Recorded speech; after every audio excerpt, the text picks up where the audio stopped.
Welcome, dude. Hey man, it's good to be back. Welcome back, I should say. Yeah, man.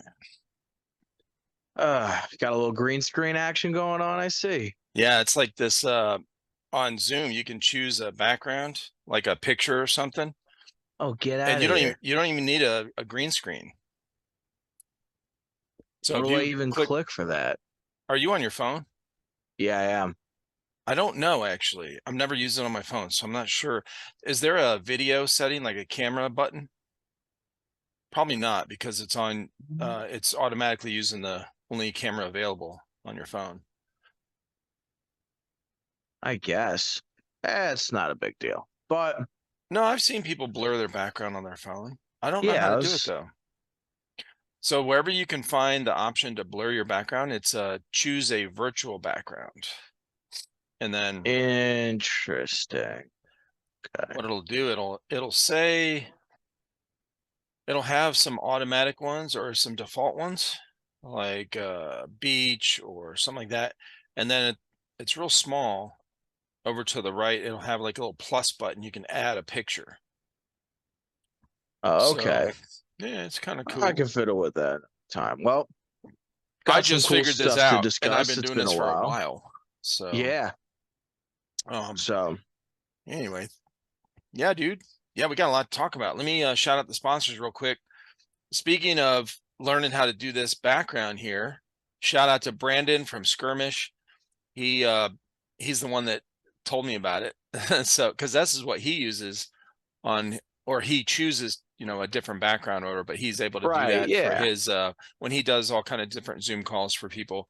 But sponsor this episode is Skirmish. Go to playskirmish.net. I've been telling everybody the wrong website forever. I have the correct link Oh in our no. description, but when I say it on here, I always say go to skirmish.net. And if you go to skirmish.net, it's it's somebody that must have owned that website a long time ago. Oh And yeah. Brandon told me about it a long time ago. He tried to get a hold of whoever owns it, and there's no response, so he can't get that domain. So it's play.skirmish.net. Okay, just go to the link in my bio and or all the descriptions of all the videos in any platform, they're all there. Okay, and then also Jackal Tactical up in Pennsylvania. Go give them a follow. If anyone Is goes that and follows these guys, Skirmish or Jackal Tactical, and you heard about it from the podcast, let them know that you heard about it from me on here. Go to jacktac.com to find out more. Awesome. all right? Well, that's definitely is that Grimnir's Jackal? No, Jackal Tactical is Paul Whitman. He is in North. I'm not sure what part of PA, but he's got a storefront and field. He runs Otherworld MilSim. Okay, I'll have to check those guys And out. yeah, they have they put on events. They've got one coming up soon. PewDiePie. Do you follow PewDiePie No, on Instagram? Oh Beauty shit, Rye dude. is a new one to me. Yeah, no, Yeah. I'm so as far as speaking of doing events and everything, that's the reason that was what I pitched to you to come on here for. So believe it or not, my team and I, so the Valkyrie Directive, we're running our first event ever. We're actually going to be running our own event. It's not like I'm going to be the CEO or whatever. No, Yeah. me and my team are actually putting this together. We do have really interesting backstory concept ready and a whole bunch of stuff that I want to get into, just aspects of the gameplay and everything else.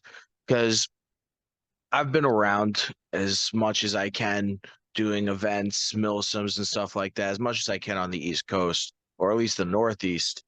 Right. Haven't made my way down south yet, but Well, introduce uh, yourself, and you've so actually this is your yeah, second time on the podcast. third, So third, oh, third time. Damn, that's right. You were on with a yeah, couple guys before. yeah. Uh Last time I was here, I had a few teammates with me just to that's right. kind of introduce some of the team. But so my name's Anthony, call sign Hazard, with the Valkyrie Directive. That's the team that I'm the captain of. That's where I run, and it's my third time on here, but there's always something new I want to talk about, whether it be an event, how the team operates, and everything else. But today is definitely going to be a little bit more honed in. Not going to be a 2.5 hour podcast like normal. You and I like to run our mouths very much, I'm telling you now, but the time flies, bro. You know? it really does because it's like we're sitting in, well, kind of are. I'm sitting in my living room just kind of chatting it up with you. Yeah. It's like you're over. But no, that's as far as the event goes, partnered up actually with a field. Um, it was a local field in Long Island, New York, where I grew up out east in Suffolk County called Cousins. Now, the thing with Cousins is they are actually pretty spread out throughout the country. They have a few fields, locations in uh, Suffolk County, Long Island, Staten Island, New York, New Jersey, Virginia, Dallas, Texas. I think they got one in Baltimore now. So they are pretty spread out. They have fields all around the country. So it just happened they were in my backyard for years. And I've played there a few times. I've had other teammates go there and play there. We used to go to an event that's held there every year. We still do. Shout out to Ghost Dog Adventure Co. They run Crimson Skies every year, and my team always finds a way to make it out. I running event. Everyone who ever plays airsoft has the idea of running an event at some point. You're like, oh, I want to Yep. own a field. If I win the lottery, I'm going to open up a field. Yep. And this, and that. And I want to run events and this. So everyone It's always so has. true, If you're an man. airsofter, especially at the bottom, you start off. You have a dream where you want to run an event. You want to be known. You want to do this. Maybe you want to start a really big YouTube channel. End Uh-huh. up being the next Nav Rich and but it's for me when I dove into this, man, airsoft was always something that was interesting to me is ever since I was a young boy, like a young teenager. And as I got older, it became a hobby. And as it became a hobby, it actually got me out of a lot of rough times. Hmm. You're a human when you grow up and everything, you go through rough times, you go through things in your life, and everyone needs their outlet, their therapy, whatever happens. Airsoft became that for me. And whenever I was going through rough times in my life, I honed in on going into airsoft, and you become a part of the community. Airsoft is a big community. It's a family, especially when you get into the right people. When you Hmm. meet the right people and the right teams and the right allies, teammates, you start to actually really enjoy the sport more than anything else.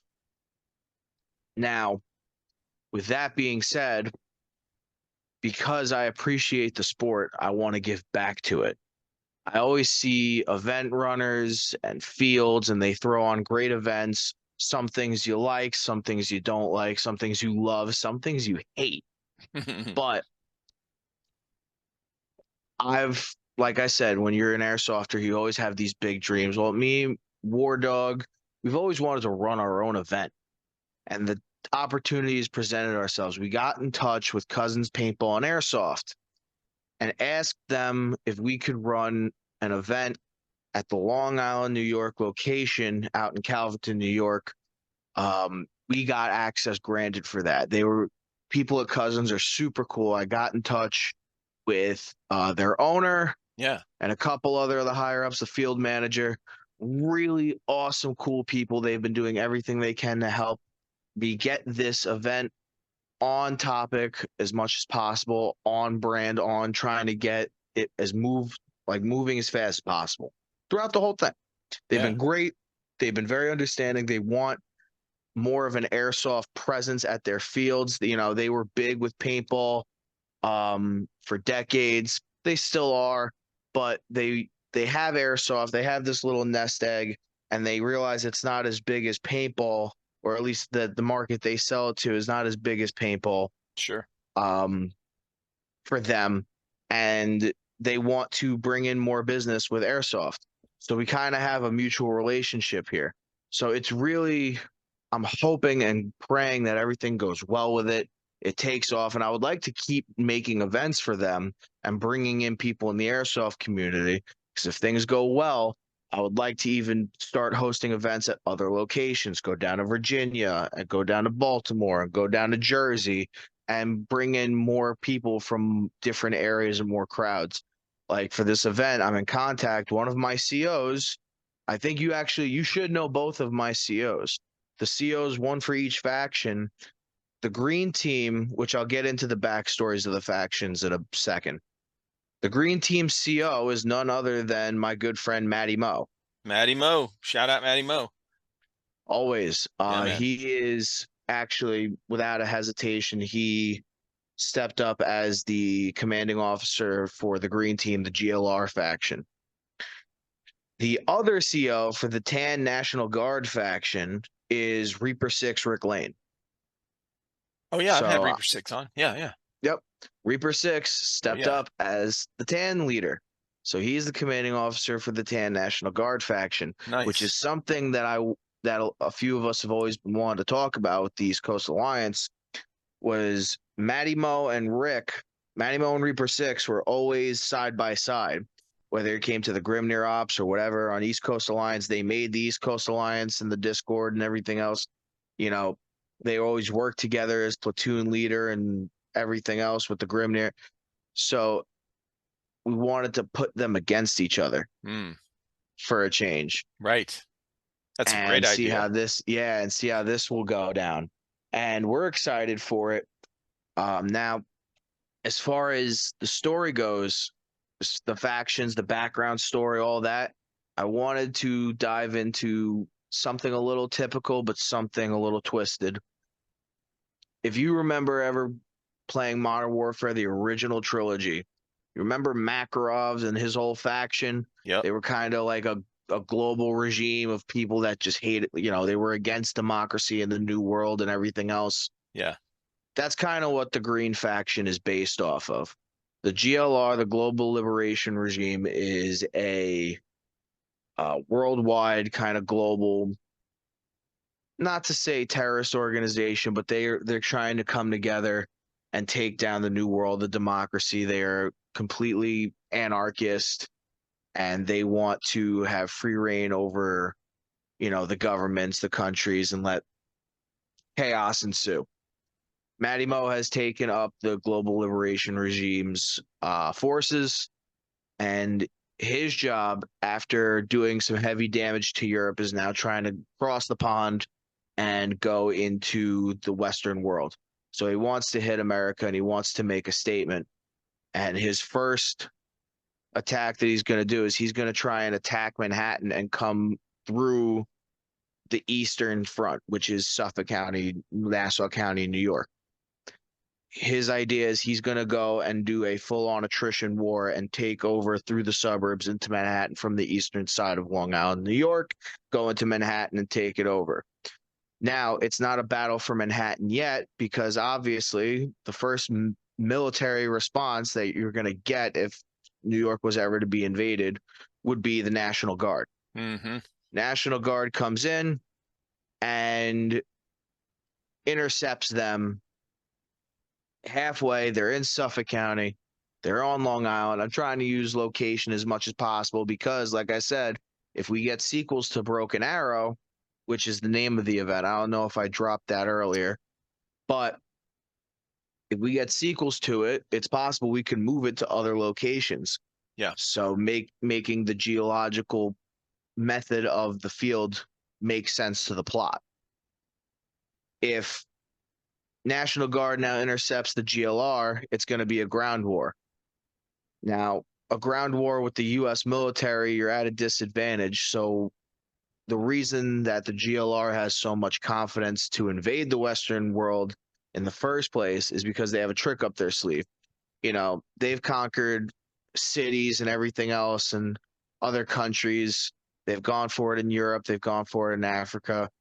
And they've acquired some things. Obviously, you have black market smuggling. They have a lot of weapons traders because you have, of course, all sorts of rebels and everything else in other countries that would support this. They have acquired a submarine with an electromagnetic pulse device on it. Mm. Basically, it kind of emits. So they have a submarine with an EMP device on it, and what the National Guard doesn't know is that as they go to intercept and they bring air support and everything else, because obviously superiority in battle, you're going to have helicopters, air support, everything else, anything you can get to neutralize the threat. You can't just send ground to meet ground. So GLR sends out EMPs off the coast of the island from the submarine and takes the air support out. Right? Now, what does this do? It takes that air support, those helicopters, that backup, and it makes them crash onto the ground. This is where broken arrow comes in, because if you're not familiar with the term broken arrow, it is a military reference term. I think that started in Korea or Vietnam, where you have an important piece of information or technology from the U.S. government that is lost in the field. If Operation Broken Arrow or a broken arrow call is put out, it is to go out there and either retrieve it or destroy it. You have to destroy it so the enemy cannot get their hands on it whatsoever. So air support is being neutralized by EMPs from a sub off the coast of the island. No one knows what's going on. Helicopters are just crashing. The plot of the fight for Operation Broken Arrow 1 is you're the National Guard. You are going in to respond to this threat, this invasion, right? The other team is invading. They're trying to get as much as possible, right? Matty Mo's got a slick plan. He wants to take out the air support. It's all in the moment. It is all force on force, attrition, ground war, trying to get as much ground as possible and trying to get as much of the enemy's tech and whatnot as possible, especially for the GLR, because they're not only grounding these U.S. air supports as a way to level the playing field. So it is ground war on ground war, force on force collision as much as possible. But it's also a way of trying to retrieve technology and information. They've been doing this kind of thing throughout the rest of the world. They've been scavenging whatever they take, they reverse engineer, or they find information that's crucial. And they're going to do it again. They're trying to do it now here in America. And what their goal is basically is to take all these helicopters, planes, whatever, crash them and get whatever information, whatever materials they can out of it, scavenge it, and bring it back. So how do we simulate this in the game? Well, unfortunately, I don't have access and money to be crashing helicopters on field. That would be a hazard for a lot of reasons. Oh, despite my name. I was going to say, like your name, yeah. Yeah, despite my name. So Cousins has given me access to a golf cart that I plan to kit out with a few things. But it's basically a mobile objective. What the plan is that there's going to be about 30 minutes of ground war, right? You're going to start off trying to gain as much ground as possible. It's force on force. Each team actually does have a leg up on certain things. Now, what I mean by that, I'll get into a section. They have special abilities. Each faction has a special ability that they are going to have full access to throughout the entirety of the game. But as far as the objective goes, you're going to be taking this golf cart and it's going to spawn anywhere on the field that I choose. I will be the direct navigator of the objectives. I'll put them wherever they need to be. I'm not even playing the game because I want to make sure everything runs smoothly. Right. So at a random position on the field in the game, a helicopter crash will happen. Right? Using air quotes, it will happen somewhere on the field. You'll have multiple signals. A big plume of smoke will go up in the air on the field. Right? When something crashes, usually you have smoke. Make it make sense. I will be lighting off smoke grenades, and they will be coming up in the field wherever the crash lands. So you're going to have to visually be aware. Now, keep in mind, no one knows where this is going to happen. Not the COs, not the players, nobody. They're just going to see me coming down with the golf cart. They don't know what's going on. I'm going to park it. It's going to have an objective on it. Smoke grenade's going to be let off, so people all around the field are going to have to look for the objective. And there's going to be a big speaker that plays the sound of a helicopter crash. So you can hear it, you can see it. Now you got to go find it on the field. Yeah.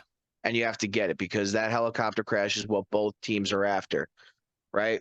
You either got National Guard has to either recover it or destroy it, deprive the enemy of nice things, Right. and GLR wants to obtain it no matter what. All right, they want that objective. Mm-hmm. So now they have to find it, they have to see it, they have to hear it, they have to go to it. There's a bunch of different objective items I'm going to be putting in there between cash grabs, suitcases, bombs, Keep talking. pilot I'm gonna dummies. Yeah. share the screen on for your map for the game that you sent me. Yep. I did send you some Yeah. content. I sent you Yeah. So a go ahead and few keep things. Yep. explaining. Yeah. And this is the overlay or the top down of the map. You got all Yep. these things marked off. Yep. So actually, courtesy of Matty Mo, he helped me refine the map a little bit. Nice. He's very good with that because he has software and whatnot. His job, he just puts it all together very nicely. But there's got a Shout lot of out neat. Excel spreadsheet. So yeah. we do the mission objectives where they're going to be intervaling at about maybe half an hour or so, give or take 20 minutes, 40 minutes, 30 minutes. If we can, every 30 minutes, depending on how the gameplay goes. But it's going to be either more or less an objective or a game of domination. Who can hold that crash site for the more amount of time, right? Chess timers will be in play. You have to flick the switch to your side. The timer will go. Whoever has the most time at the end will get it. Side objectives will be in play. I'll get into that later, but you have main objectives, bodies that you're going to have to recover, suitcase that you're going to have to recover, bombs that you're going to have to defuse. I want to make this as high stakes as possible. So if somebody gets to that cart and they're laying cover fire, someone's going to have to throw that dummy over their shoulder and run. You know, someone's going to have to look for a suitcase on it or an objective, and it might be under the cart, it might be behind it, it might be on top of it. They have to grab it and run. You know, someone might have to flip the switch and rally up the rest of his forces to stand their ground and hold it. You know, sometimes you might even have to sit there and hope nobody shoots you while you're defusing a bomb, trying to find out what you have to do to defuse it. Now, of course, this will all be under supervision, but it will be high stakes. The entire thing is going to be balls to the wall, not stopping, going as much as you can.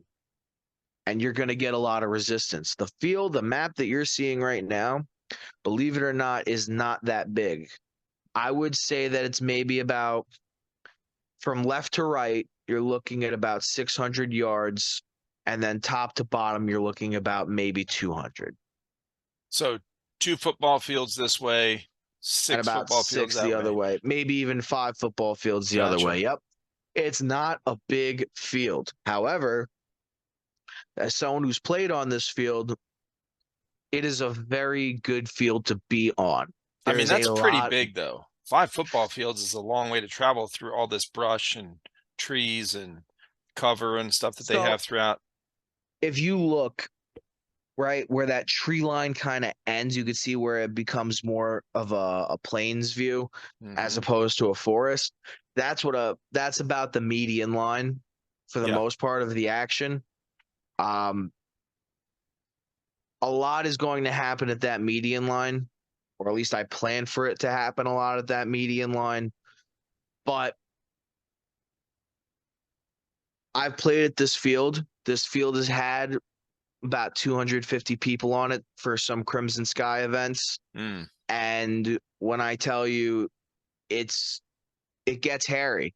There are people that are going to be right in front of each other. There are going to be stalemates, but there's a lot of cover. If you are the kind of person that knows what they're doing and you can cover and move and gain ground, or, you know how to hold your ground and stay anchored, this is going to be a great field for you and your guys. If you know how to capture and defend, because the whole field, through the woods, through the fields, is nothing but cover.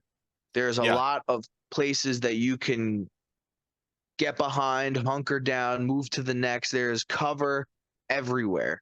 The woods are not that dense. but they're dense enough. The open field has plenty of cover, fences. There's a fortress, school buses, Yeah. helicopter crash, whatever. It's all a bunch of it's there. You have those like 150 gallon water boxes. Yep. You know what I mean? All cinder blocks, construction like road blocks, like those cement road blocks, Oh yeah. all that stuff. And then of course you have your trees, your tall grass, all that's there. Log stacks, huge log stacks. There's video of me actually standing halfway up a log stack with a sniper rifle, Really? picking off people at Crimson Skies last year. Yep, or I should say this year. Is that on your But channel? no, I don't have that one posted up on my channel. There is videos and clips from Crimson Skies on my channel and the team channel that I Yeah. could probably help you navigate through. But if you look at what I sent you, I have the logo there for the event. I also have, I'm pretty sure I sent you, there's a picture. There's going to be event patches. So if you look right Right here. there, event patches were made courtesy of Cousins, which is awesome. They didn't have to do that. They did. Oh, They that's made nice. patches. Yep, they made patches for the event. They came out sick. I cannot wait to get my hands Dude, on them shout and out hand them out. Cousins. Yeah, I Yeah, got for their real. Facebook pulled up right here. Yep. Great guys, great facilities, and I've never not had a good time at their field. And like I said, it's not the biggest field. If you've been to airsoft fields, some of them are, complex, or the borders are a little weird, or even, they're bigger. They could be bigger. This is just, or at least this location, again, they have different locations across the country. But this location, the borders, it's just a rectangle.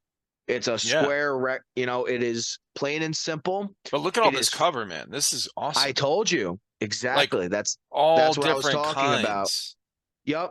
All different kinds, and it's all over the place. It is a great field for the kind of event that I'm putting together.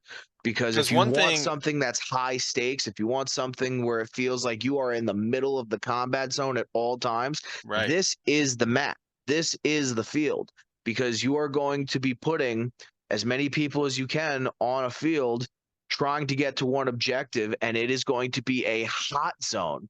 LMGs are encouraged, which leads me to my next point, because I've already talked about the objectives. I'll get to the side objectives after this, because the side objectives are more plot. Mm, Um, you are going to have each faction with a special ability that we are going to set up. And there's a neutral special ability that is on the field, that will be on the field courtesy of myself, War Dog, and the other teammates. So getting into the team, the actual team-based special abilities, mm-hmm. the National Guard, and keep in mind, this is exclusive to each faction until I get to the last one. The National Guard is what you just pulled up right there. The National Guard will have mortar setups. Mm-hmm. So the National Guard, being the U.S. military, has other things that don't require technology, electricity, that aren't affected by UMPs, get set up on the ground as quick as possible, which is great, because I'm pretty sure if you remember interviewing Reaper 6, he actually was he did mortar work in the Yep. National Guard. Mm-hmm. So when I picked my CO, I wanted to base the faction off of someone who actually did it. Yeah. So that's why I wanted him very badly to be the CO for this event, because the idea that I had in my mind, I'm like, wait a minute. He did mortar. He was a mortar specialist in the National Guard. He was in the National Guard, which is the faction, and he totally would fit the bill. Promotion videos for each side with Rick and Matty Mo should be coming out soon. Super excited to be posting that. But look at that piece. I've never seen a mortar piece in airsoft like that. No, huh? That's gonna be pretty sick to be using. They shoot these like Nerf Whistler rockets. We've had them on the Oh, field okay. before, Yeah. but there's also going to be embedded admins on both sides. But like I said, my team is going to be a huge help out with this. I'm splitting my team up and putting them on each side of the war here. Mm. So they're going to be embedded referees, but they're also going to be players. So they're going to be playing and everything else. But if anything goes wrong, if they need to enforce a rule, if God forbid there's an emergency, they're going to be the first ones to get on that and make sure everything goes smoothly, whether it's to keep the gameplay going correctly or if it's to make sure that everyone is safe. Mm-hmm. So that is going to be, and of course, like I said, you have rules like the Nerf footballs, just in case people want to shrug it off and say it wasn't in, if Right. you have a ref Range. around you, if you have a ref around you, which is going to be hard to not have an admin or a ref around you, they're going to be like, all right, everyone here is dead, 15-foot radius, doesn't matter if you're in a building or not, the mortar just came down and blew us up. Yep. That is actually a mobile, almost like a launcher, does the same exact thing, except you can go somewhere with it. So Rick actually has the ability to set up a secondary post, a mobile post, if you will. Oh, this is his too? That is his too. Oh, shit. So he is going to be running mortar squads, which you don't see a lot of mortars anywhere in Airsoft that I've seen, at least. The only other place, I don't know if you could see my shirt, that I've seen mortars be put Zulu in play. 24? Yep, Zulu 24, and I'm actually wearing the Zulu 24 shirt right now that I got at the anniversary last year. Yeah, shout out Zulu. Zulu is an awesome field. I actually gave Dave 4 free passes to come to the event because I've been to his field so many times, and I want him to, kind of thank him, give him a free pass, come over, and have some fun on me. Right. So. Especially because he's like 2 hours from the field. That ain't bad. No, not at all. So now Rick's getting special artillery. ability does Matty Mo get? So I didn't send you a picture because one, I don't have it yet, and two, I haven't set it up yet. Gotcha. It's one of the only props I don't have yet. It's a secret. But it is I'll tell you right now exactly what it is. Matty Mo is going to have the ability to take players out of play. He is getting a concentration camp. Damn. Oh yeah. Well, they're anti-democracy. They're they're anarchists. They're anarchists. So who says they have to apply by the Geneva Conventions at all? Oh, they're not going to. Exactly. So and they got all their intel from the Democrats anyway. So, So I'm buying them a cage. Yeah. A literal, like a dog kennel style, right. chicken run style cage. And they're going to have the ability to, if they can recover an enemy soldier from the National Guard, they can revive them with a medic. Yep. And bring them back and capture them and bring them to the concentration camp and take them out of play for 5 minutes. They can take out as much as 1 to, depending on the size of the cage I get, I want to say 1 to 10 people if the cage is big enough. I'm thinking it's going to be 5. Probably 5 people out of play. Yeah. 5 people out of play at a time, and then they get to execute them, let them respawn, have their way with them. But it's going to be, especially for someone like Matty Mo, it's going to be very fun. Oh my gosh. It's going to be a very fun element to the game to be able to capture somebody, bring them back and cake them out of play for 5 minutes. Yeah, it is. And then send them back. And then you almost could keep score if the same guy keeps getting captured. You know what I mean? So dude, there's no holds bar on it. Does Cousins does that field have the skirmish system set up? They don't have skirmish that would set be up. Like what you're describing. Each box would be something different. So your cage for your POWs would this is a perfect scenario for skirmish. This is exactly what he created this whole thing for. So I've actually played a couple events where skirmish was used, and I love skirmish. I love the whole system. I absolutely love it. I don't know much about getting that set up. Again, this is my first time running an event. Yeah. I'm putting all of my knowledge of Airsoft into it as much as I can, and within budget. Right. I know that skirmish isn't free. I would love to run an event and have skirmish.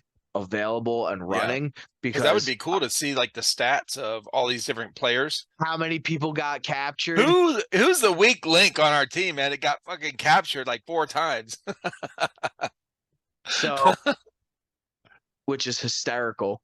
But I think that's pretty, I think it's fair, but I also think it's really fun because you have one team who's running a concentration camp, running the gulag over on Oh their yeah. side of the field. And one of their objectives is to try and, grab as many people as they can fit and take them out of play. And you have another faction whose entire thing is defense, but they're launching mortars at you. Now, keep in mind another thing that can kind of co-play with each other is that National Guard only has so much ammo. Even Right. if Reaper 6 goes and buys, a 22 like 25 packs, has extra 50 rounds of Nerf footballs. Mm-hmm. At the end of the day, National Guard, if they want to keep their mortars running, has to go and recover that ammo. Woo, buddy. So they're gonna have to be recovering their ammo as much as possible. Yeah. That might leave them open to be captured as well, because they're scavenging the field looking for ammo, or they're running back. Someone think he's got an objective and he's just got more ammo to run back to the hill. Uh-huh. You know what I mean? So it's a dynamic that I haven't seen too much of, especially one-sided. Yeah. Usually when you have an event like this, if you have the ability to capture somebody or take hostages or whatever, both teams get it. If you have some kind of air support, it's balanced out or whatever. Like I remember Grimnir, when I went to Operation Captivist back in 2020, you had IGC had an orbital strike, which was I love this thing. It's a drone with a grenade launcher on it that launches tag-ins from above. Dude, Rabbit told me about that when I had him on. I was like, no way, you have a drone that launches tag-ins? What? Yeah, so IGC had that, and CFI had juggernauts, and That's a good idea too. you had to use them as kill streaks. Okay. And then of course they had something that could be controlled by both factions, which is again an element that I picked up playing Airsoft that I want to emulate into my game. Right. So you have a concentration camp on one side, artillery on the other side, right? And for Grimnir, you got technicals. Now keep in mind this was a 30-hour MilSim. They had already Sure. done an event. They had more on them. Yep. They had two technicals on the field, two gun trucks on the field that were capturable, meaning that you could actually disable and capture the vehicle and make it your factions, and you can go back and forth with it. And that was an awesome thing. That's cool. Now, because this is an event with a smaller field, with, a little bit more of a budget per sense, meaning like we got some things that we can't do. Now, granted, we have teams that would love to come down and use technicals, but this is not the field for it. This is not the I time. was gonna say there's a lot of cover. There's not a whole lot of open space. Like Yeah, it that looks like that on the map you could drive down that one dirt road down the center or on the left side, yeah, no, but there's, like I said, a not golf a cart's whole lot. perfect because Yeah. the most you could fit really is a golf cart on that field. Gator. Yeah, something like that. Yeah, which is good because that means I could place the objective anywhere. Right. But at the same time, it's always mainly navigatable by foot. Mm-hmm. Um, the tertiary, the what's the word I'm looking for? I'm having a blank. The special ability that both sides can have, which is something that I personally have never seen at any events I've been to, is I'm putting mountable turrets on the field. I'm putting fixed machine guns on the field. I plan to have about 3 of them, Okay. and they will be mounted to different areas of the field, different pieces of cover on the field that anyone can hop onto and start shooting. Okay. So That sounds pretty cool. I've never seen it at a game before. Me personally, I would love that Could you imagine trying to defend an objective? It's right in front of you. Somebody dies, and they're like, "Hop on that gun!" And you look, and there's a structure with a window with a machine gun mounted to the window, and you could get on it and just start blasting. I That's pretty think that's crazy, bro. pretty. It makes for some great moments, and especially if you're on the other end of that, think about all the video games that anyone's played, and you have a mounted machine gun at a position that you need to get to, and you're under heavy fire. Now you gotta throw grenades. You have to outsmart it. You have to cover Yeah. your buddy. It makes for a more realistic dynamic, and a dynamic that a lot of people don't get as much of Now, how about the in ammo? airsoft. So are you Ammo, gonna we're have, gonna is it fill gonna up. be you should have on the machine gun to balance it out? Go this ahead. is where I this is what I plan to do. Okay. We're gonna fill up the machine gun first go round go, right? Whether it's Gotcha. gonna be it's gonna be a box mag, whatever, but it's gonna be something that's either A, easy to fill, or B, M4 magazine compatible. Everyone and their mother's got M4 magazines.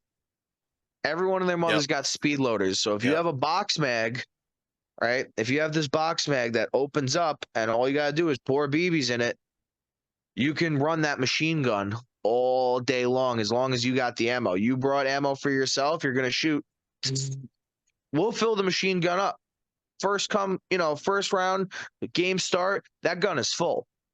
If you run out of the ammo, you can reload it. Yeah. Reload. Let's go. I'm going to keep going. I'm keeping this gun in the fight. Let's do this. It makes it more epic. It makes it more like, hey, who's got ammo? Make people do things that you would have to do in combat. Yeah.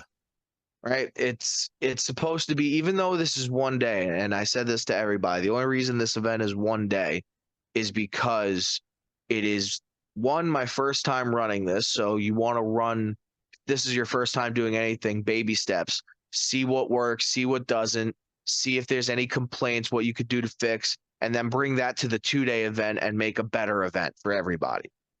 You know what I mean? Tweak the design, but run it first and see if there's anything wrong with it. Once we run this, we're probably going to be running 2-day events, and I really, really want to get on that because it'll attract a lot more people, because people usually want to come to 2-day events, Yeah. not 1-day events, especially if you're going to travel If or they're whatnot. traveling, yeah. Yep. So, and I agree with that. I would 100% agree with that. Sure. But like I said, if I want to run a good event, I need to do this in baby steps and make sure that everything is good. I want to hear what people have to say afterwards. Mm-hmm. And if I can tweak anything, if I can add anything, if I should take away anything, I will. But if I'm doing this at a 2-day event and people do the first day, they really don't like something and they leave and they don't get to do the second day, doesn't make sense to run a 2-day in the draft. No. So, as someone who's been disappointed with 2-day events, and the only 1 day was good, and a lot of people bailed after the first day. Yeah. You don't want that to happen at your event, so you want to make sure you're running everything right. And to be honest, this is not the field for a 2-day event. This is an action-packed, Right. go at it, 1-day Yeah, event kind it's of like a map. medium to small size field. So it's not spread out so much that you could do like overnight where you're gonna have to trek through the woods Yep. to try to find little encampments of your enemy. Yeah, because exactly. you don't travel based on what you told me, the size of it and how it looks. Yeah, you're not gonna have to travel very far on foot to find Nope. the And enemy. So at the end of the day, you always going to know where your enemy's at, unless somebody pulls a very good flank, which has happened. But people are going to get to this map. They're going to spread out. They're going to cause a no man's land, a median line, and everyone's going to know what's going to happen. Where do I got to go? That way. The entire time, it's that way. They're coming from over there. Yeah. There's no like, oh, their spawn is all the way over on there, the side, but there's no, it's nope. They're coming from over there. That entire side past, into that tree line is where they're coming from. Hold the line, advance, take the objective. The objective's somewhere over there. That's where the smoke plume was, but like they're all coming from that side of the field. That's where you're going to get the resistance, which is good because it's going to keep the momentum of the game going, because it's kind of Yeah. It brings a fast-paced element because also you don't have to walk very far back to respawn. Right. You could stay in the fight longer, which is another element that I'm going to love about this game because, again, it's going to be balls to the wall. Now, with turrets being involved, artillery being involved, um, concentration camps being involved, all these elements, I'm still not done. I talked to Cousins, But and wait, they there's more. actually, oh, of course, there's more. I don't want a single person to be bored at this event. Right. Um, and I want people to look at things, whether they're big things or little things, and take away from this game and go, that was awesome. I really like that. Or, hey, this was an awesome, I got really good footage of this game because of this, this, and this. I had a mortar shell drop on my head, or I look to my right and the mortar team is blasting people off, or in the background, which is what I'm going to get to now, Cousins is hooking us up with a PA system that we're going to put on the field. Nice. I plan to have ambient war noises, explosions, whatever, gunfire noises going off through the PA system so it sounds like there's just a war going on. Yeah. Well, not only that, it'll So break up, it'll interfere with all their comms and focus. their Well, awareness. it won't interfere with cons, but it'll definitely interfere with their awareness. It'll interfere with their focus, trying to do things. They're going to hear explosions. Was that a grenade? Was that the sound? I don't know. What was that? Maybe they're going to start screaming louder. It's going to bring out that intensity. I went to a couple events, or one or two events, where they had noise in the background, that ambient noise. Blanks were going off, mortar sounds, cannons were going off, Mm-hmm. and you heard that, and it got your adrenaline pumping. Like, Yeah, it oh does. shit! So Like, this this is was. real now. Okay, pay attention. It feels real. It's part of the. It's Yeah. part of the simulation in MilSim. So this is what I'm trying to bring. It makes great footage when you're trying to run across the field, and all of a sudden you hear the sound of a whistling mortar falling on you, or a bomb going off, or realistic sounding gunfire going off, and you're running through the woods trying to get to this objective that's smoking in the distance. Think of Mm-hmm. the footage. Think about how you're going to feel doing that. When you think about it, you're like, oh shoot, wait, helicopter crashed. It's 11 o'clock, 200 yards that way, move. And you hear gun noises and mortar shells. You see people going hit because a Nerf football mortar shell just whistled down to the ground and killed like half your reinforcements on your left side. You got to keep going. You got your commanding officer saying, hop on that machine gun. Now you're in a machine gun fight with some people. Maybe you're on a killing spree, taking out everybody from 11 to 1. You're going nuts. Mm-hmm. Trying to make it as realistic and as fun as possible. And part of that is also going to be in the story. One thing that I'm going to be doing, and they will cost bonus points, but I'm putting this in here for the story. If you go, I have a video of it on, I want to say it's my page or the team page. There's a video of me carrying this. Mm. It looks exactly like the logo of the Okay. game. It's a big JDAM looking missile. It's a big Mm. missile, whatever. Cousins has this, like, I don't know, 180, 200-pound metal, like, Acme missile. And the whole point Dude, of that's that is cool. going to, yep, I had to, at Crimson Skies, I watched it. I was in the tower of the fortress. It was me and Call Sign Swifty, and we were watching this entire caravan towards the end of the game Yeah. carry this missile, which was like the last objective on the field. Someone had to get it. Our guys went and got it. And I'm watching this whole caravan of like 25 people go across the main road, right? So if I have to paint you a picture, I'm on the top of the tower. The enemy spawn is about 55 yards to my 2 o'clock, right? There's a main road about 20 yards in front of me going from left to right. Now, this whole group with the JDAM missile is coming down the main road from left to right slowly.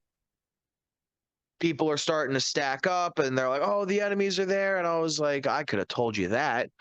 And they're shooting towards them. They're trying to set up a barricade on this main road and trying to Yeah. like cover these guys. These guys are going 2 miles an hour, and I'm saying to myself, I'm like, these guys are gonna get killed right now because they're walking in the open on this Mm-hmm. road with the enemy looking right at them, and these guys that are all lining up on the road are lining up on their side of the road. They're not thinking to go in front and on the other Oh, side of the road or anything. So yeah. they're pretty much walking alongside. I'm like, these guys are gonna get shot. And it's like I know a thing or two because they get shot and they drop the missile. Uh-huh. Yep, that's the video. So don't play it yet.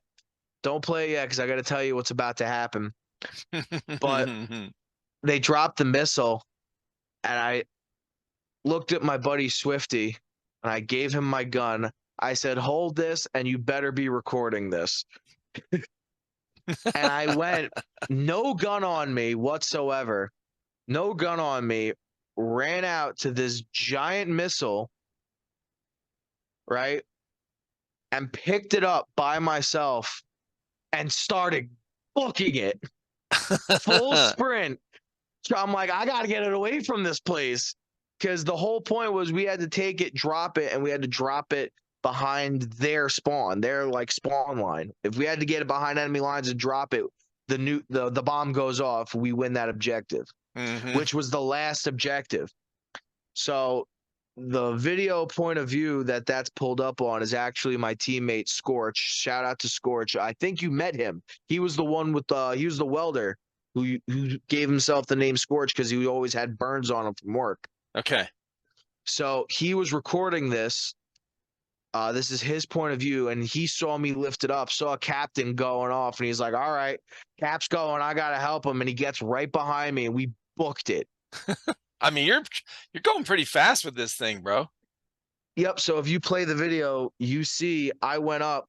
I actually went so hardcore into this that when I dragged it out of the firing line behind the tree, it took my hat off. My Yeah. eye pro came off. I had to slap my eye pro back on real quick, pick the Yeah. missile back up, and run. Oh So I'm God. sprinting with this like 200-pound Jada, and my buddy's got the tail of it. I don't even realize he's got the tail of it. I just picked it up and started going. God And we bless. actually ended up dropping the nuke behind enemy lines at That the is very, awesome. yep, it was awesome. So that is going to be in play. Okay.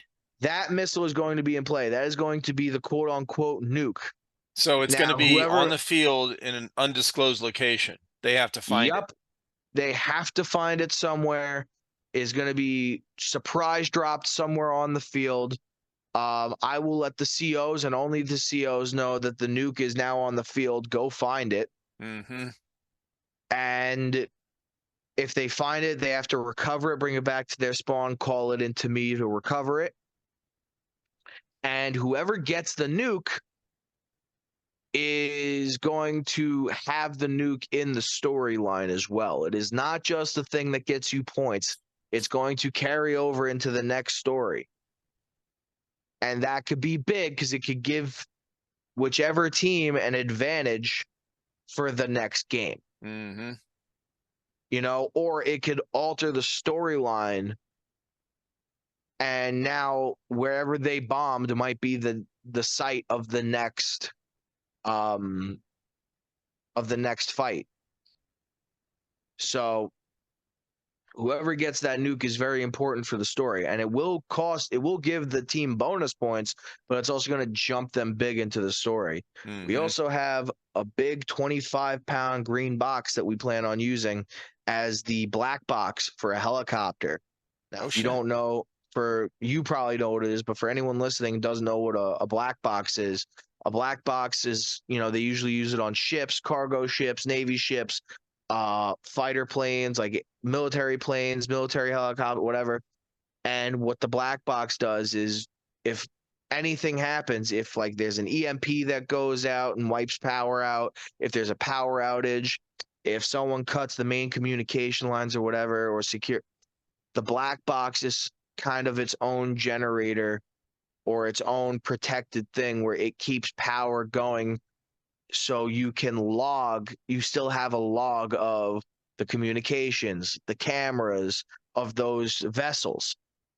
So even if you lose power or something like that, the black box is protected by the same thing that would line your microwave to protect you Mm-hmm. from the microwaves getting out from your microwave.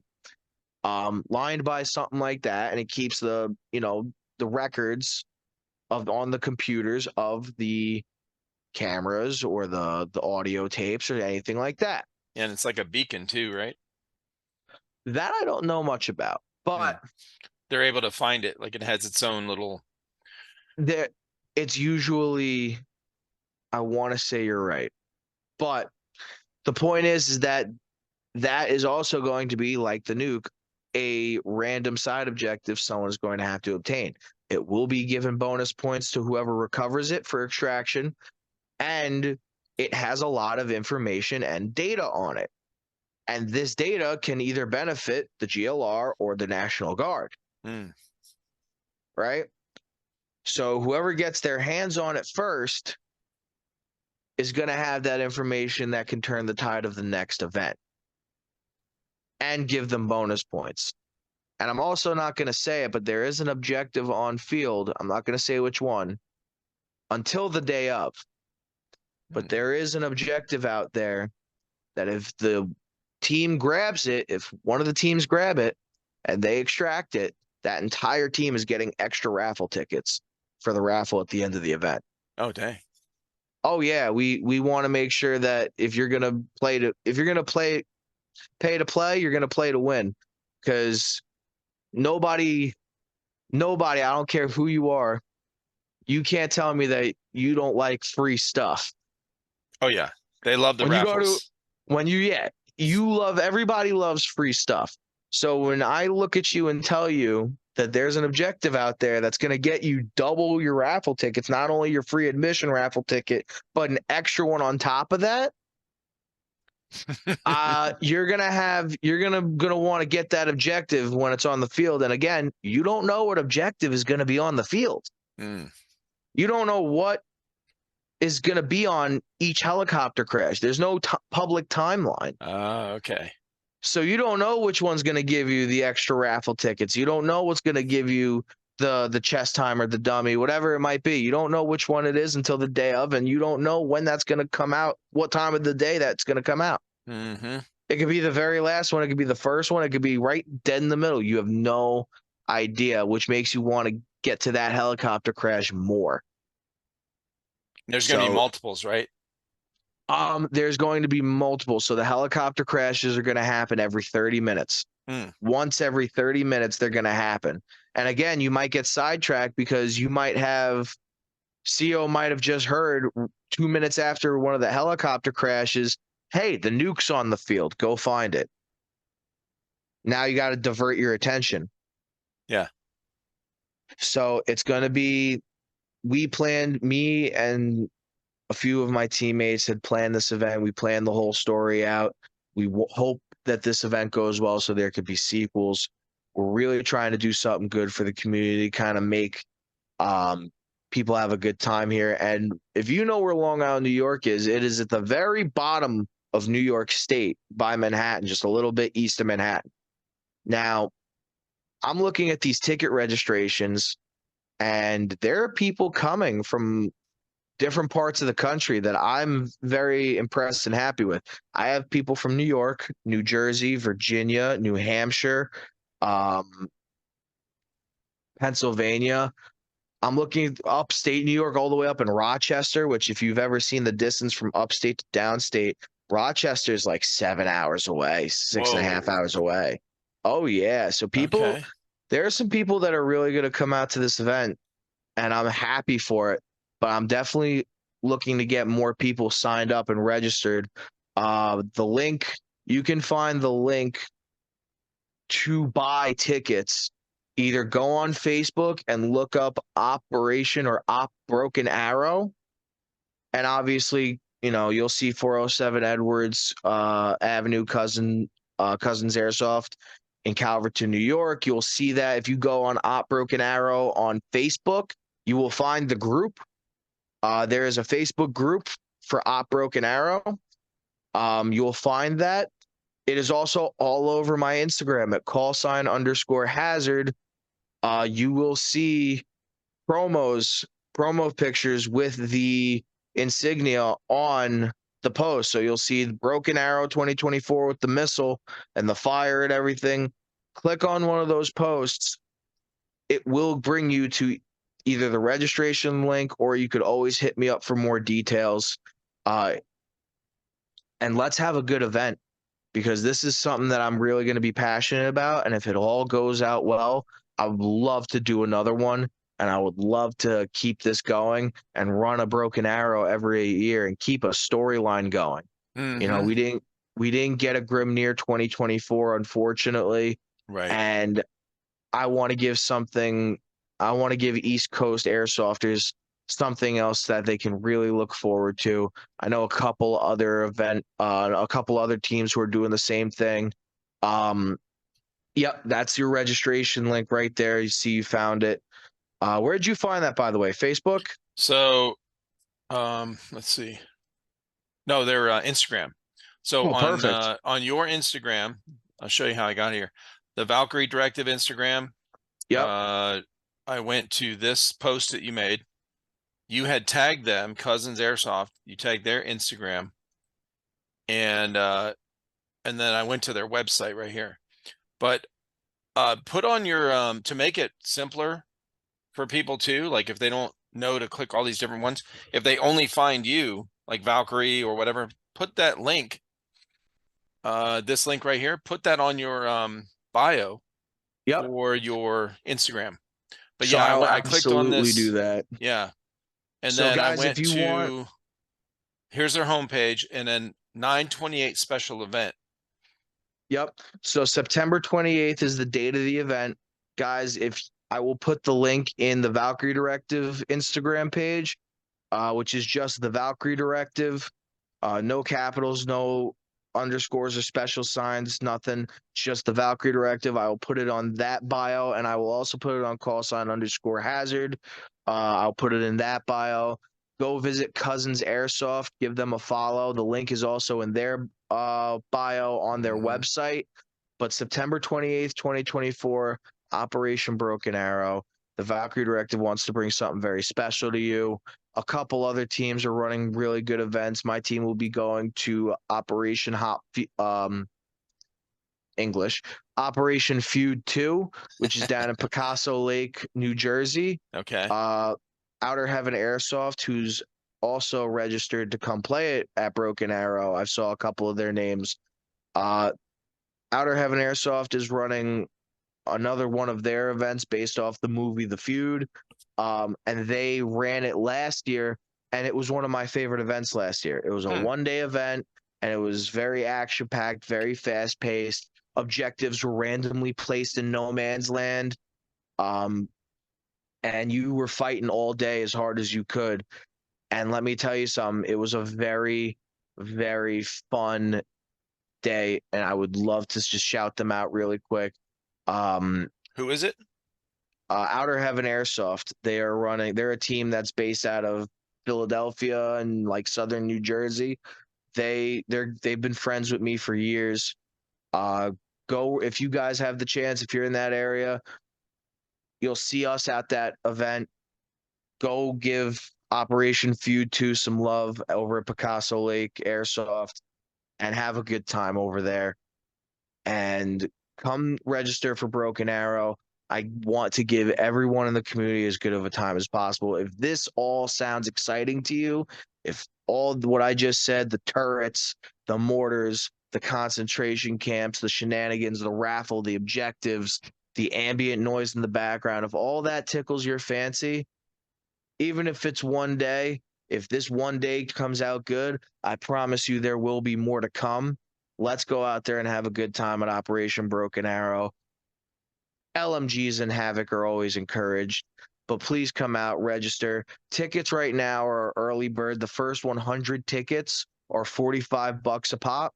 Once the first 100 tickets sell, they're going to be 55 a pop, and then they're going to be 65 day of at the door. Gotcha. So get them while they're early. Over half of these tickets for early bird are gone. We're about a month and a half out. Come and have a great event with us. We're more than happy to do something special for you.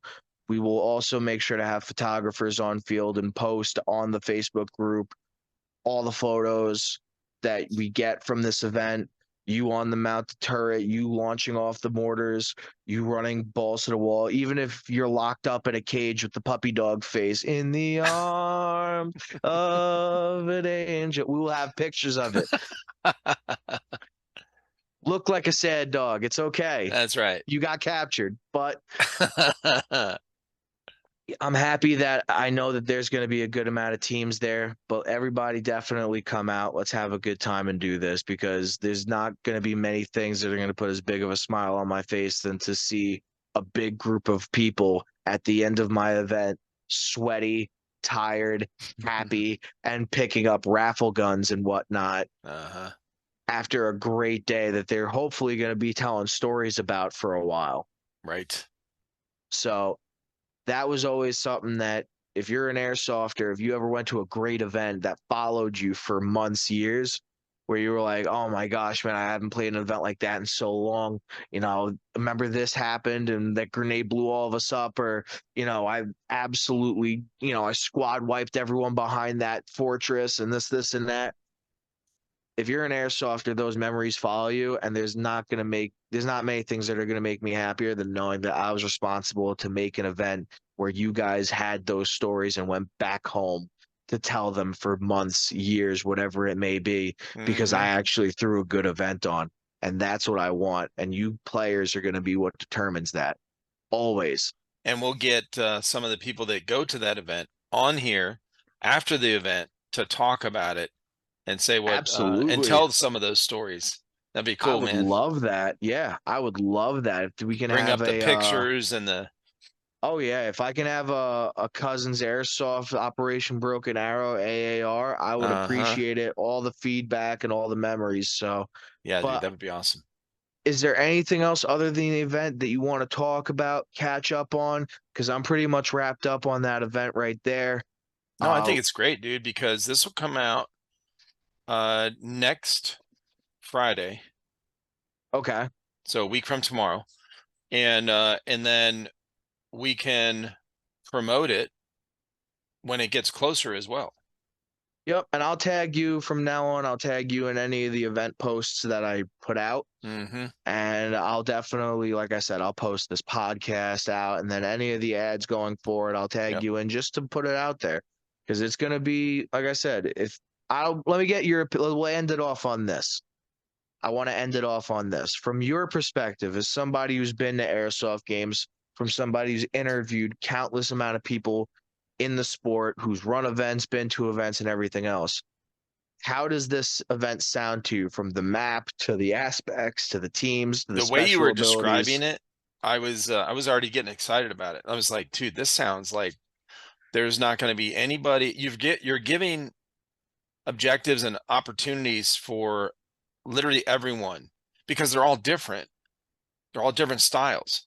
So you're giving, if somebody's not into running and gunning, then they can get one of their buddies and go, hey man, let's go try to find this black box. Let's go try to find the helicopter. Let's go try to find the, like sneak and peek or whatever. So you've got all these, and then, hey, let's go capture one of the enemies and make them a POW, So you've got all these different facets going on, of the event that I think are going to make it really fun. Cause that's the stalemate. What I've heard and what I've seen in videos and what I've seen at a couple events I've been to is that the stalemate happens when there's not enough objectives spread out throughout the whole AO.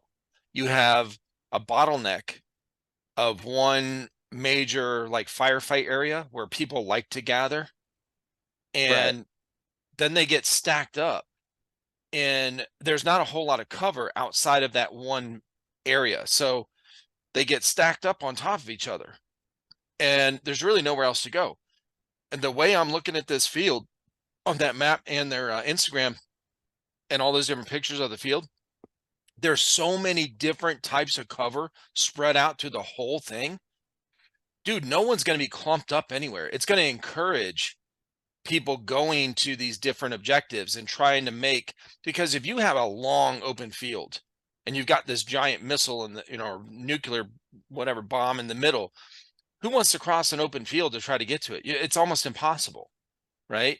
And you've got all this different cover between the trees and those, all everything that we saw in those pictures.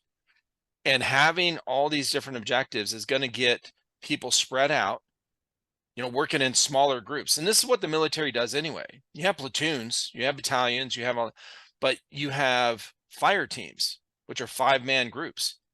And that's Mm-hmm. usually what you travel in.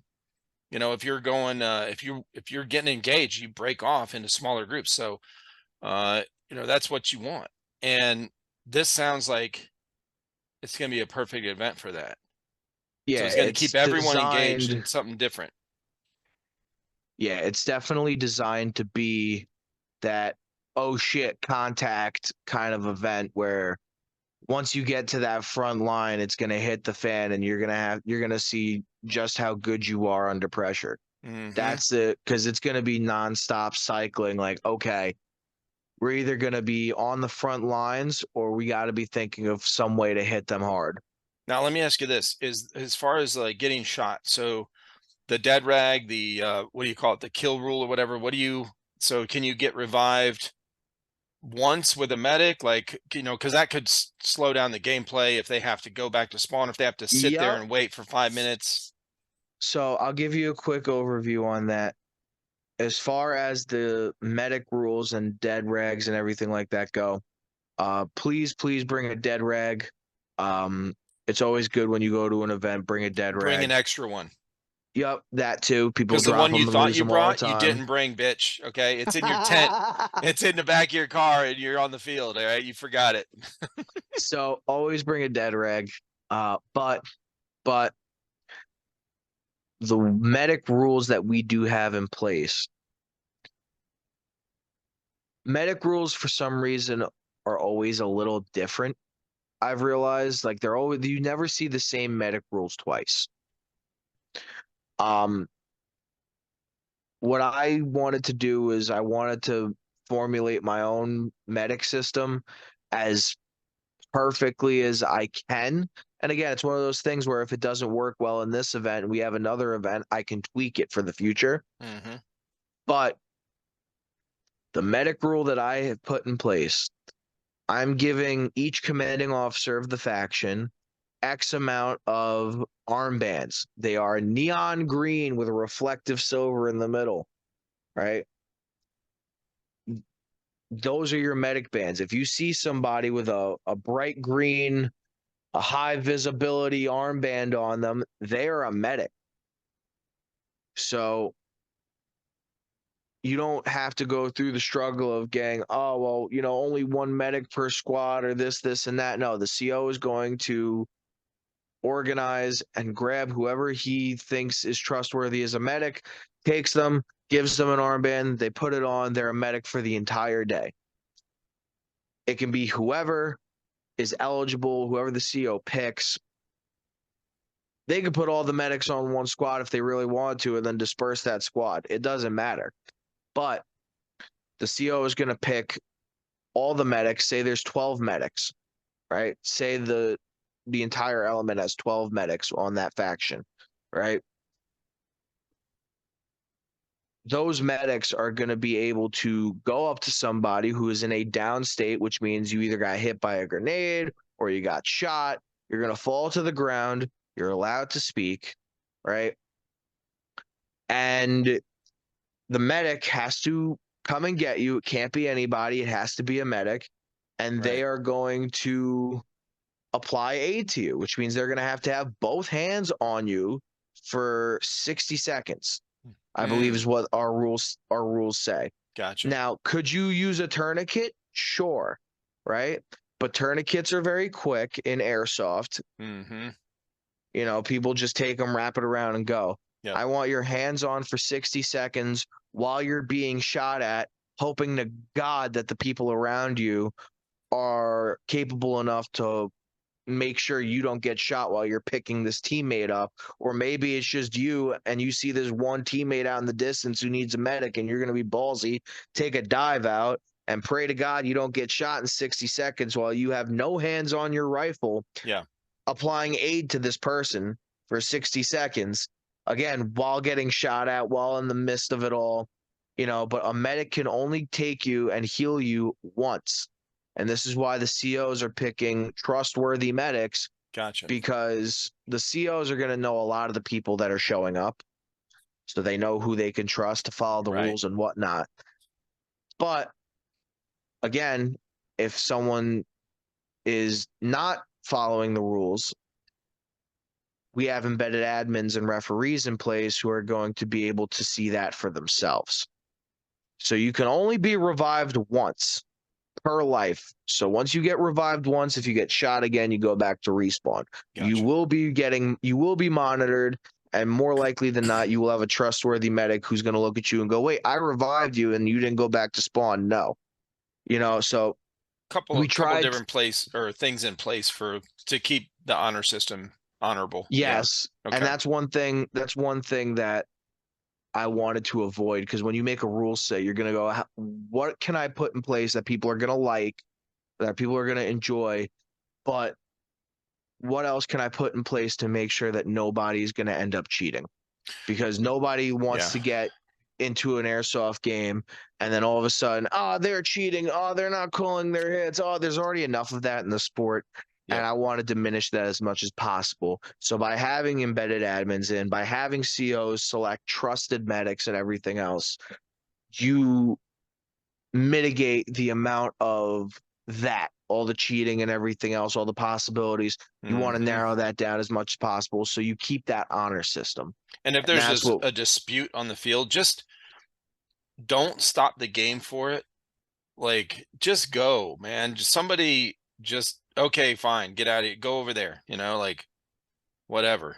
Because when they stand there and argue about a rule or something and it stops the gameplay, like, bro, who the hell wants that shit? no, nobody wants that. And even then, like I said, if you think somebody is cheating at this event, by all means, and I will say this at the brief, find somebody with one of my team patches with that blue and orange shield that says TVD on it, right? That circle, the blue and orange, my logo. If you see Mm, anybody on the field with that patch, that is an embedded admin. Go up to them and tell them, hey, somebody that looks like this is doing this. I know it's against the rules. Please look at them, keep an eye out on them. And my embedded admins will radio me, and I will make sure that whoever's on the other team that's embedded will watch them and make sure that they don't do that. right. Because you will get warned once, right? If you are caught cheating or doing something unsafe, you will be warned once, Yeah. because everyone deserves at least one chance. Sure. You were warned, right? And if you are caught again by an admin or a ref or me, and you already had a problem and you were warned already, you're You're not going going to in the ruin dog my. cage. Put him in the dog You know, cage. you are the permanent POW. No, you will be asked politely and ejected from the game. I will not. I don't want people to be frustrated. I don't want the game to be ruined. A Yeah. lot of people are going to be traveling to come and play this game, and I don't want their time to be ruined. I don't want your time to be ruined The good because thing about somebody is habitually cheating. You will be Yeah, warned good thing once, about and some of then these from bigger there. events like this, there's more whenever there's more commitment involved, like on the player itself. So if there's gear requirements, uniform requirements, the ticket is a little bit more than like a regular open play at a regular field. Okay. All these things added to an event make it where you're not going to attract a 17-year-old that is going there by himself. Okay. A 16-year-old that's going there by himself. I'm guessing you're going to have some kind of these bigger events. You probably have to be there's an age limit, right? So like 18 or older.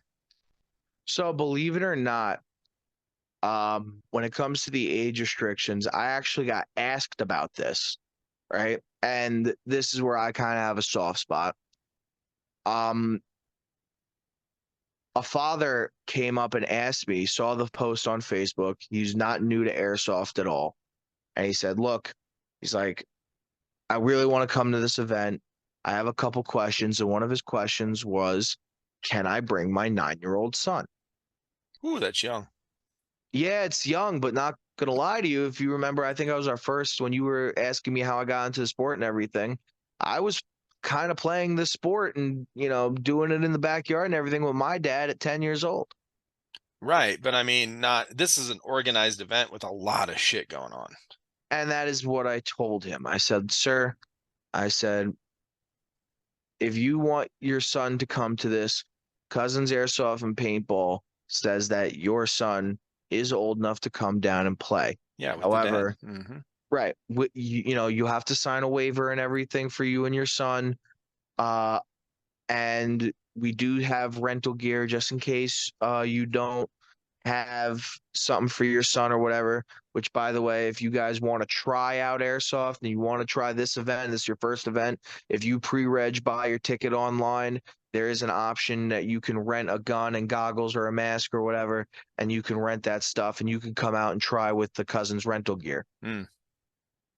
So, but I told him, I said, listen, a tough 9 is better than a timid 12 Yeah, in age. absolutely. Yep. I said, if this game is going to be very intense, it is going to be organized. If you think that your 9-year-old son can handle this game, I will not stop that. Sure. The field will allow you to do that.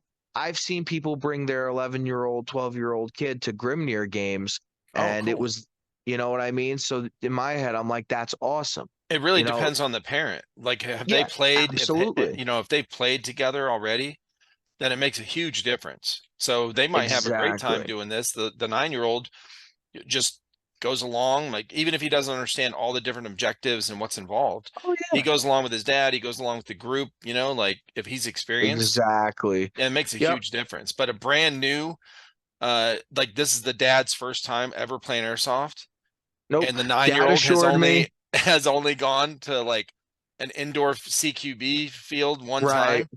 time. Bro, no. No, and he told me he's played airsoft before and everything else. He Yeah. he actually told me he had just spent a lot of money on some new equipment for himself, so he's Okay. into this. So he's in You it. know, and He's in he's it. yeah, so he's And see, I that's what I I was getting at too, is he the assured me commitment he was level. good. Yep. Yeah, the commitment level, like the event you're setting up, and all these other ones that I've seen, and a lot of them that I've seen and been to, they attract the people that really are committed, because it might take some travel. It's a bigger commitment than just an open play that's like 15 minutes away from their house. So you're not going to have the 16-year-olds show up and go, "Hey, I want to play," and then ruin the game because they're poor losers, or they're poor sports, or they don't know how to play, so you're Right. not going to really have to deal with that too much, which is great. My other question is pyro. What's the rules on pyro? So it is stated in the rules, and I think I said this earlier, but you could find the rules. You could find them on Facebook. You could find them once you purchase a ticket. The rules will be sent to you. And if you decide to hit me up directly or hit up Matty Mo or Reaper Six or somebody you know is going to the event and they're in it, each faction has a Discord channel. So National Guard has a Discord where the cadre and everybody are trying to get organized. GLR has a Discord that's already really organized and going. Um, so the rules are in the Discord chats. If you join one of those, the rules are on Facebook at the Op Broken Arrow Facebook group, and the rules are also, if you buy a ticket, the rules will be emailed to you in your receipt. So, Perfect. yep. With that So being are said, they the allowing this are they allowing smokes? Because you know how sometimes some fields don't allow smokes, like fire hazards. yep. So in the rules, it will say that you are allowed to bring uh pyro, whether that be EG 67s, the grenades, anything like that. You're allowed to bring those. EG 67s are allowed. You cannot bring EG smokes. Mm. Smokes are allowed, but they either need to not have any sort of sparks or open flame, or they need to be cold burning smokes. They do make them, they're on the market, but you cannot use an Enola Gay smoke. That is the only pyro restriction that is on the rule set, is that there's no EG smokes allowed at the event, especially because it's going to be autumn. The leaves are going to be falling. The Yep. land is going to be fairly dry. Right. And not only that, but with the leaves and everything on the ground, then you have that open flame, EG smoke. Yeah, that's not good. It can cause for, it can be a recipe for disaster that the field owners and myself don't want, as opposed to when they run, say, Crimson Skies or open play in March, it's Hmm. still pretty cold out and it's not fall yet, and Yeah. all that stuff is either wet or cold and everything else. And that would be allowed. But on our rule set, if you want to go to actually E-Rock, if you go on Facebook and look up that Facebook group for the event, Right here. yep, the rules are all there. So, guys, if you are watching this on YouTube, I don't know if you show this on YouTube or not, Yeah, I the showed on face to everything. face. Hmm. Yep. If you guys are seeing this, that is the Facebook group that you definitely want to get into. All the announcements you're going to need are there. Get in on that. Okay, here's the rule set right here. All right, Yep. cool. So if you actually go down, it's going to be more towards the bottom, actually, of the Pyro rule right here. set. Yep. No EG smokes. Okay. Let's see. So EG67s are good, like you said. Tagging grenades are good. Thunder bees are good. Okay, cool. Yep. So all forms of grenade are good. The only thing that you are prohibited with pyro is Enola Gay brand smoke grenades. If they are cold burning, they are allowed, and Yeah, they I are looked allowed up to be cold used. burn one because I'm not familiar with what brand does the cold smokes. I Um, remember, don't remember what event it was for, but there was, I think it was a Grimnir event where they said no Enola Gay smokes due to seasonal oh yeah, climate and whatever. And I remember seeing Sport Smoke. They had something called Sport Smoke out there. There's also, I've seen other smoke grenades where they're not, they don't have that spark, right. that external spark, which is really what they're worried about. Yep. Um, Oh but they yeah, do have, those ones that burn hot, man, they're like a flare. It's like shooting yep. out Well, that's what EG flame and smokes do. right. EG smokes, you pull that pin, and for, I want to say a solid maybe 3 seconds, you're having sparks come out of that vent Yep.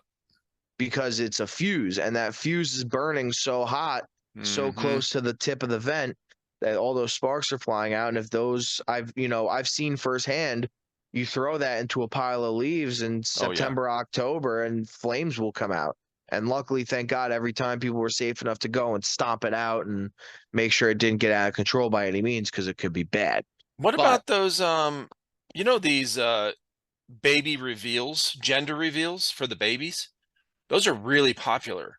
I wonder what they use. they could use a combination of things. That's not a bad idea.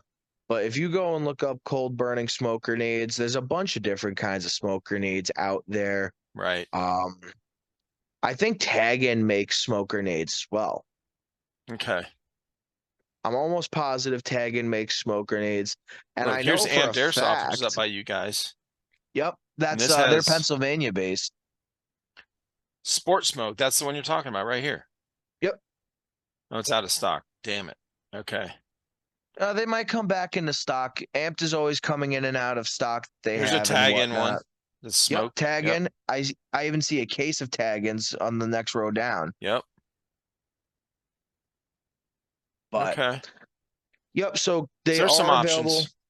They even tag in, if you go to their website, tag in even makes launchable smoke grenades. So Right. those grenade launcher Yep. tag-ins, Hmm. they make grenade launcher tag-ins that are smoke grenades. Yeah, I've seen those. Yeah, those are pretty sick as well. I've never had the pleasure of using one, but I've seen them and they are pretty wicked cool. Dude, Tag In makes a mortar launcher I've seen that. and mortar That's fairly shells. new. That came out last year. It's like $3,000 for the launcher. Yep. But this thing is real. Like it's real. Like you could Mm-hmm. set a compass and your map and like where your coordinates, where you want it to hit, and adjust it just like you do in the military. Yeah. It's freaking insane. So, but Yeah, anyway. I'm happy we got to get Yeah, on me too, again. man. It's been a while. The last time I got on with you was right before Yellow Dog, so it was probably about the same time a year ago. It was no wait, let's see. It was either late August or early September last year. I'm gonna tell you when it was because I'm gonna tag it in the I'm gonna put the link to our first podcast in this That podcast. So I was gonna if say anyone wants to see one your we did, yeah, that last podcast we did was chaotic because I think we had like 6 people in there. right. So our first one was 269 and 270. I broke it up into two, but it was 269 was our first one, and that came out June 28th a year ago. So yep, June, in June of 23. And then the Valkyrie Directive, when did that come out? That was 287. That came out in September of last Yep. year. Yep. So it was about a year ago. I'll take both of those actually.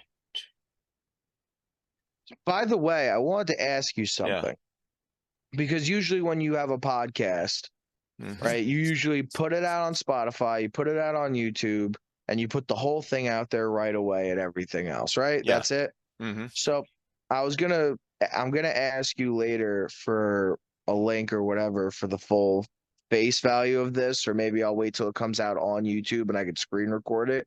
Yeah. But have you ever thought about taking, and I think I've actually, now that I'm saying it, I think I've seen it a couple times, but putting maybe one or two of the best parts of the podcast that you thought, putting it into like a 30-second clip or a 10-15-second clip and putting it on Instagram or a YouTube short.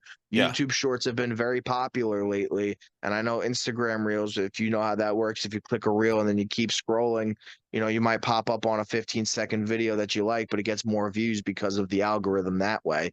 And Right. YouTube shorts have been generating a lot of money and a lot more of a following than a video.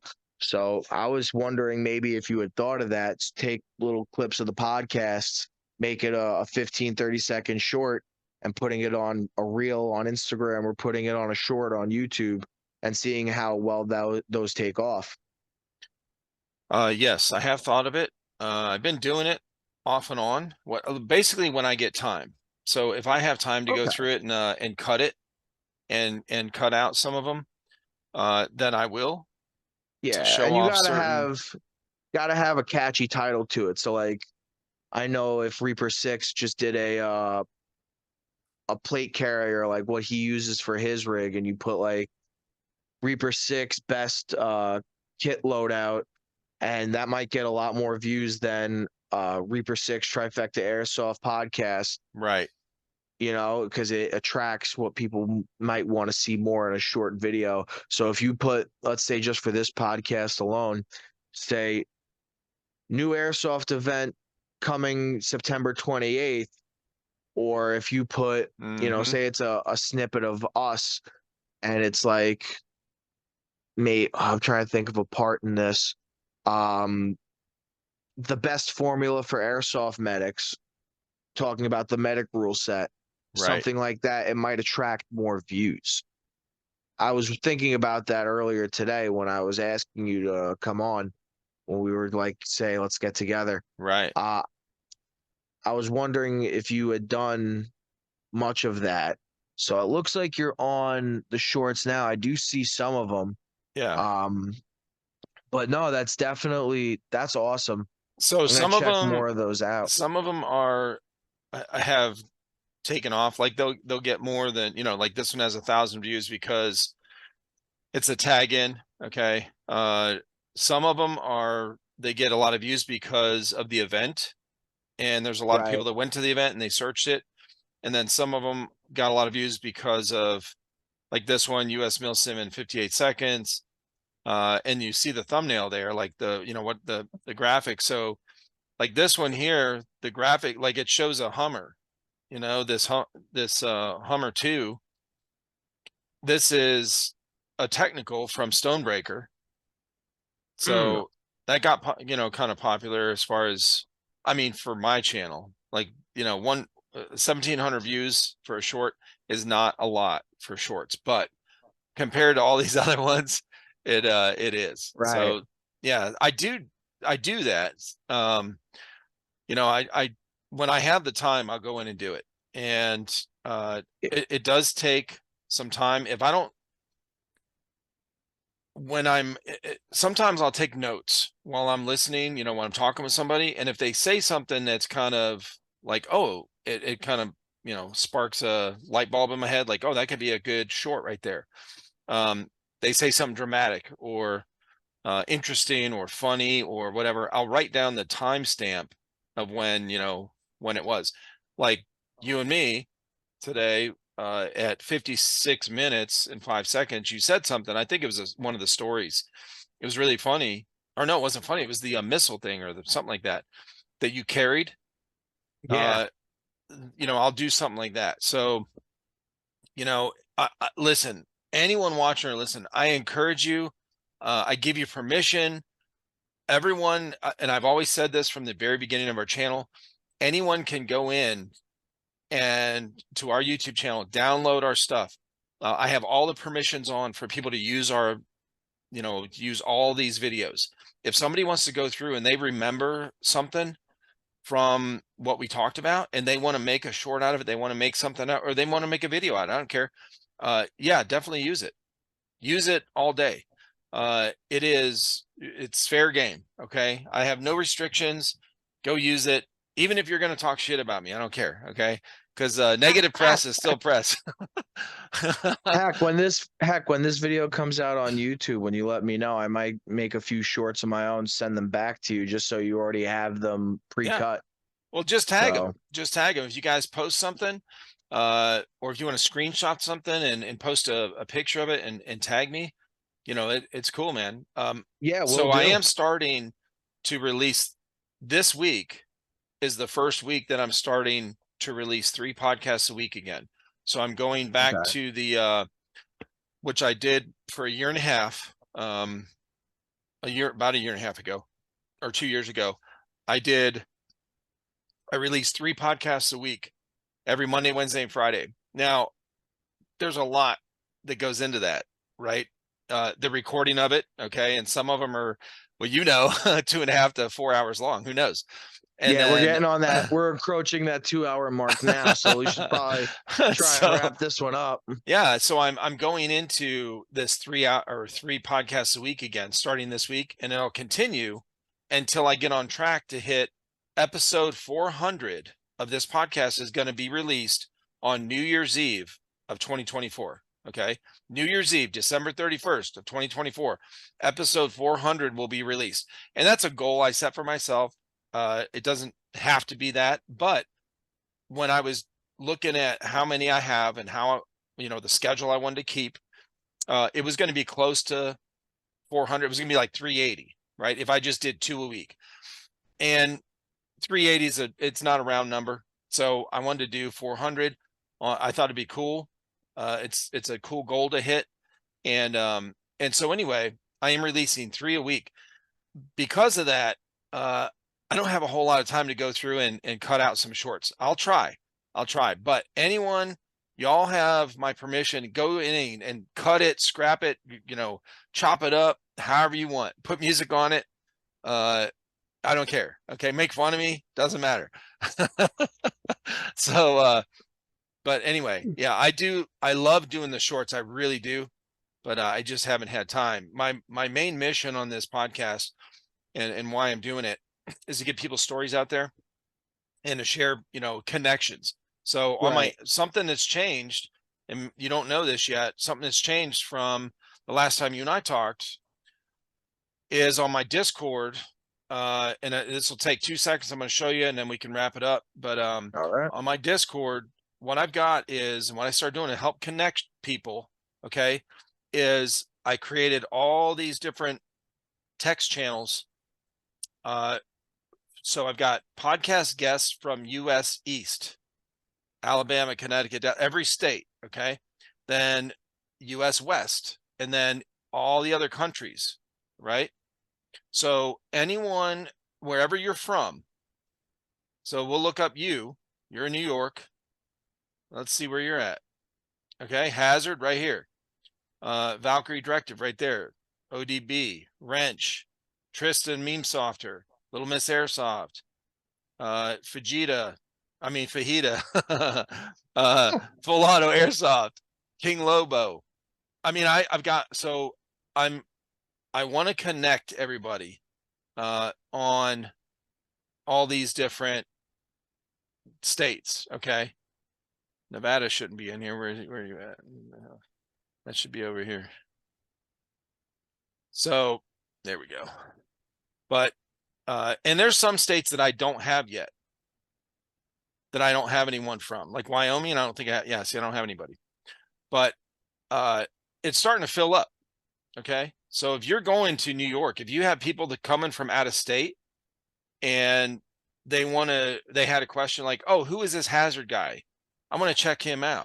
Okay. They can find out your background, and, you know, they could listen to this while they're driving.